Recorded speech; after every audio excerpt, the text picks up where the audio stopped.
Bir atmosferde yapıyoruz bu programı, bunu da ifade edeyim. Kürdistan'ın birçok kentinde şu an taziyeler kabul ediliyor. Özgürlük mücadelesi şehitleri için az önce Van'dan da bağlantı aldık.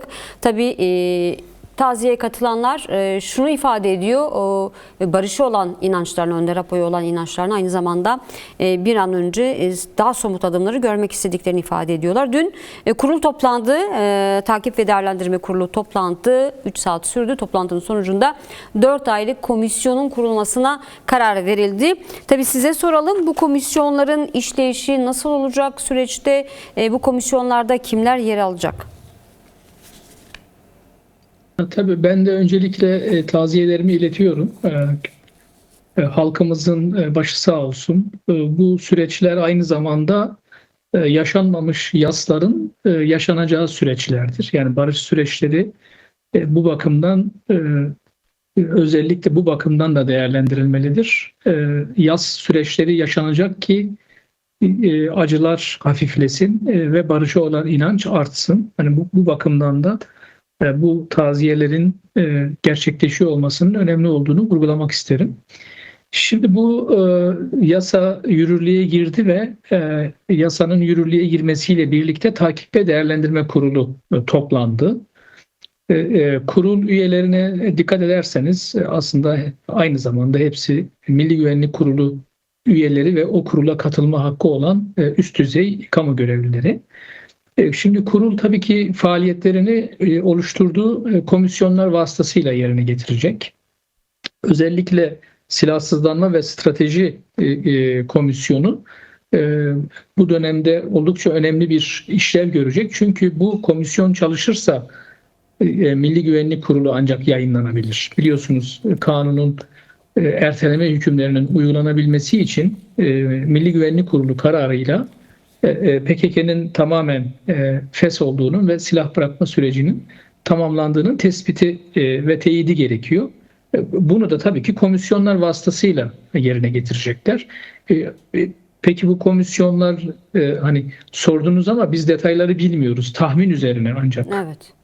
Bir de dünyada yaşanan benzer süreçler, mukayeseler üzerine değerlendirme yapabiliriz. Tabii ki yine heyetimizin İmralı'da Sayın Öcalan'la yaptığı değerlendirmelerden çıkan sonuçlar üzerine değerlendirme yapabiliriz. Yani bu kurulların, bu alt komisyonların kurulmuş olması önemli. Çünkü bunlar üzerine uzun uzun görüşüldüğünü, bunlarla ilgili olarak uzun uzun müzakereler yapıldığını söylemek gerekir.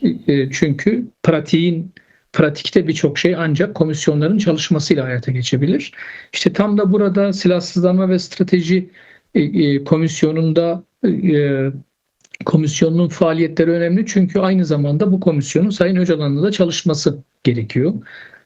Bu komisyonun yine aynı zamanda Kürt hareketiyle çalışması gerekiyor. Çünkü sahada, pratikte ancak bu şekilde yol alınabilir. Bu açıdan öncelikle bu komisyonun işlevinin ben çok önemli olacağını söylemek isterim.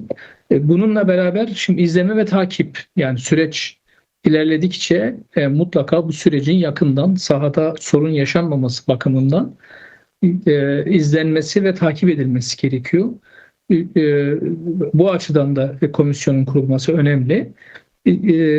Süreç ilerledikçe adli ve hukuki sorunlar çoğalacak ve yeni idari tedbirler, yeni belki de yasal düzenlemeler gerekecek. Yani dolayısıyla adli ve hukuki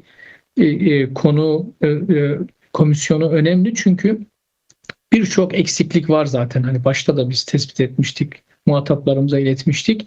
Uygulama başladığı zaman bu komisyonlar bu eksiklikleri de görecekler ve önermelerde bulunacaklar. Kurul vasıtasıyla da belki de yeni idari düzenlemeler, yeni yasal düzenlemeler yapılması gündeme gelebilecek.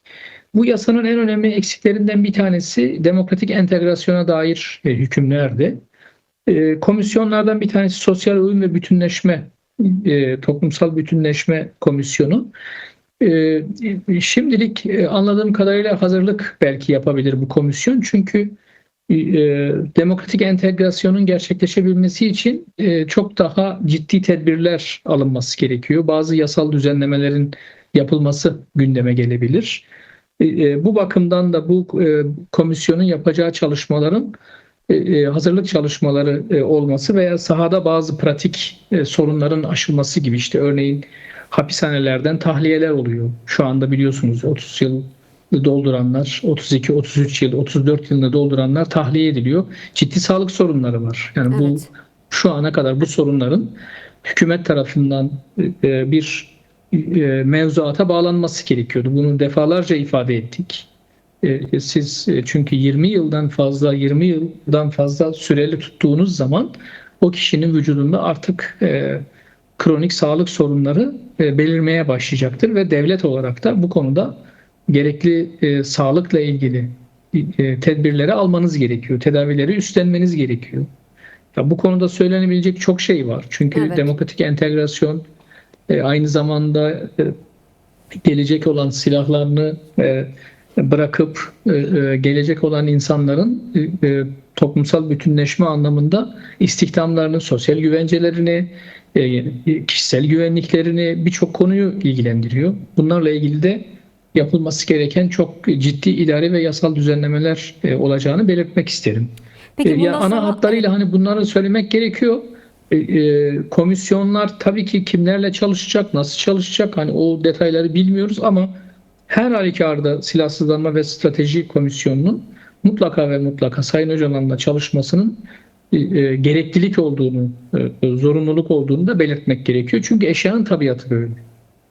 Peki bundan sonra süreç hızlanacak mı? Bir onu sormak istiyorum. Bununla süreçle bağlantılı çünkü yasanın uygulanması için MGK kararı gerekiyor ve bunun için de teyit ve tespit olmalı. Bunu siz de ifade ettiniz. Şimdi az önce hasta tutsaklara dikkat çektiniz ve aslında hapishanelerde binlerce tutsak tahliye olmayı da bekliyor. Şimdi teyit ve tespit silahlı güçler için mi sadece, yoksa tutsaklar için beklenmesi de ne kadar doğru, bunu sormak istiyorum. Çünkü gelecek olan Ya tabii şunu insanların ifade edeyim, ya kısmı şu askeri anda güç değil. Buyurun. evet, yani mesela şu anda mevcut infaz kanunu uyarınca şartla salıverme süresini dolduran insanların infaz yapma uygulamalarının sona ermesi gerekiyor. Şimdi bakın, pratik bir şey söylüyorum. Yani kanun çıkardı bu siyasi iktidar. Evet. Yani bütün partilerin desteğiyle. Ve bu kanun şu anda uygulanmaya başlandı. Kurul oluştu, komisyonlar oluştu. Şimdi bu saatten sonra hapishanedeki insanlara artık tuhaf tuhaf sorular soramazsınız. Yani siz devlet olarak zaten adım atmışsınız. Yani yapılması gereken şey, Milli Güvenlik Kurulu kararı daha çok örgütün fesih ve silah bırakma ile ilgilidir. Ama Evet. hapishanelerde şu anda şartla salıverme süresini dolduranların derhal salıverilmesi gerekiyor. Gözaltı ve tutuklamalara kesinlikle artık başvurulmaması gerekiyor. Çünkü kanunun amacını göz önüne aldığınızda bir ilerleme kat edilmiş. Bunlar pekala hayata geçirilebilir. Pekala komisyonlar çeşitli önermelerde bulunarak, demin ifade ettiğim gibi, yani hasta tutsakların sağlık sorunlarının çözümünden tutalım da birçok farklı farklı problem var. Yani burada konuya şimdi girmeyeceğim ama çok sayıda ailenin tazminat haklarından tutalım da kırsal kalkınma önlemlerinin alınmasına, köye geri dönüşlere o kadar çok başlık var ki üzerinde konuşulması, tartışılması gereken. Bunlar için şeye gerek yok. Milli Güvenlik Kurulu kararının beklenmesine gerek yok. Şunu da ifade edeyim, ya bu yasa çıktığına göre, bu kurul oluşup bu komisyonlar kurulduğuna göre zaten belli başlıklarda ilerlemeler kat edilmiş ki bu noktaya gelinmiştir. Şimdi yapılması gereken şey bu süreci biraz daha hızlandırmaktır. Bu da tarafların çalışma yeteneğine bağlı. Yine burada da yine kilit rol Sayın Öcalan'dadır. Onun mutlaka özgür çalışma koşullarına kavuşması ve o özgür çalışma koşulları gerçekleştikten sonra da kendi çağrısına uygun olarak süreci nihayete erdirecek şekilde önünün açılması gerekiyor. Çünkü süreci başlatan kendisiydi. Yasa da çıktı.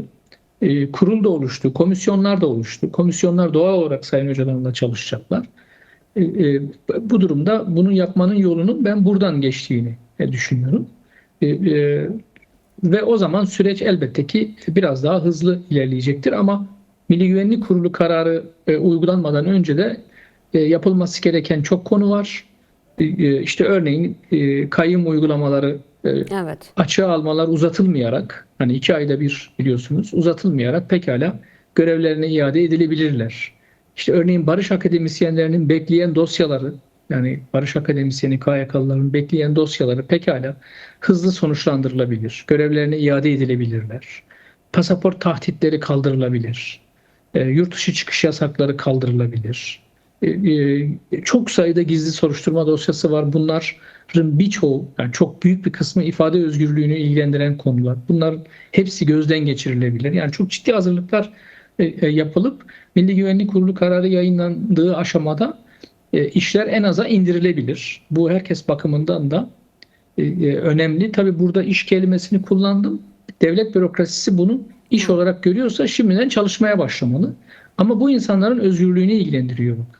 Bu insanların geleceğini ilgilendiriyor. Bu hakikaten yeni süreci barışçıl ve demokratik bir temelde inşa etmek anlamında hepimizi ilgilendiren bir süreç. Ya dolayısıyla zihniyet dönüşümü gerekiyor. Nasıl ki zihinsel silahsızlanma kavramı kullanılmıştı Sayın Öcalan çağrı yaptıktan sonra, ama devlet tarafında da siyasi iktidar tarafında da artık ifade özgürlüğünün, örgütlenme özgürlüğünün, siyaset yapma hakkının herkes için olduğu, Kürtler için olduğu unutulmamalıdır. Bakın bugün Avrupa İnsan Hakları Mahkemesi Tam da bu tekrar konuya bir gelecektim. büyük Buyurun. daire Evet, bir Osman karar Kavala yayınladı. kararı var. Bugün bir kez daha ihlal kararı verildi. Ahim. Şimdi bakın meclis komisyon raporunda ne yazıyordu? Çerçeve yasa hani çıkacak, uygulanmaya başlayacak. Bir sonraki bölümde, 7. bölümde ahim ve AYM kararlarının uygulanması isteniyordu, öyle değil mi? Ve Türkiye tabii ki ahim ve AYM kararlarının büyük kısmını uyguluyor. Fakat kamuoyunda tartışılan sembolik davalarla ilgili kararlar uygulanmıyor. Meclis komisyon raporu da aslında ona işaret ediyor. Şimdi tam da zamanı bakın. Öyle değil mi? Yani uygulanması gerekir. Çünkü Türkiye Avrupa Konseyi'nin bir parçası. Hem de önemli bir parçası. Orada yargıcımız var. Yani Evet. bu kararı veren heyetin içerisinde Türkiye'den bir yargıç da var. O zaman Türkiye'nin yapması gereken şey bu kararları uygulamaktır. Hiç bekletmeksizin uygulamaktır. Yine Kobani Kumpas davasında, HDP MYK davasında Selahattin Demirtaş hakkında kesinleşmiş 3 ahim kararı var bak. Derhal tahliye edilmesi gerekiyor. Figen Yüksekdağ hakkında 2 ahim kararı var. Ali Ürküt hakkında 1 adet ahim kararı var ve bu kararların hepsi o davanın siyasi sahiplerle yürütüldüğünü, tutuklamaların siyasi sahiple olduğunu tespit ediyor. Bu kararların uygulanması gerekir. Bu kararlar uygulanmadan da pekala Türkiye'deki yargıçlar kendi inisiyatifleriyle, kendi mevzuatımızı uygulayarak, kendi CMK'mızı uygulayarak tahliye kararları verebilirlerdi. Yani Anayasa Mahkemesi'nin kararları var. Bunlar pekala uygulanabilirdi. Bence bunları daha yüksek sesle konuşmak gerekiyor çünkü artık şiddet bahanesi ortadan kalktı. Bakın bu ülkede 1 Mart 2025 tarihinden bu yana fiili olarak neredeyse bir kalıcı çatışmasızlık ortamı var. Kimse ölmüyor. Evet.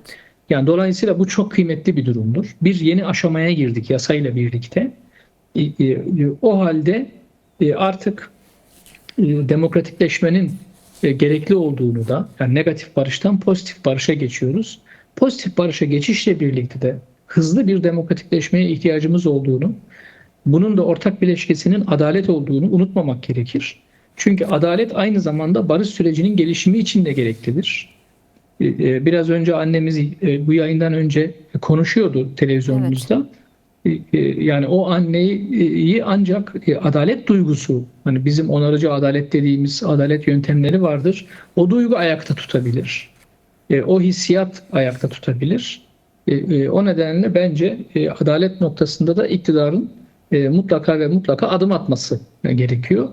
İşte bu bir fırsattır işte örneğin. Ahim tekrar bir karar vermiştir. Verilen, uygulanmayan kararlar hızla uygulanarak bence ileriye doğru yol alınabilir. Peki.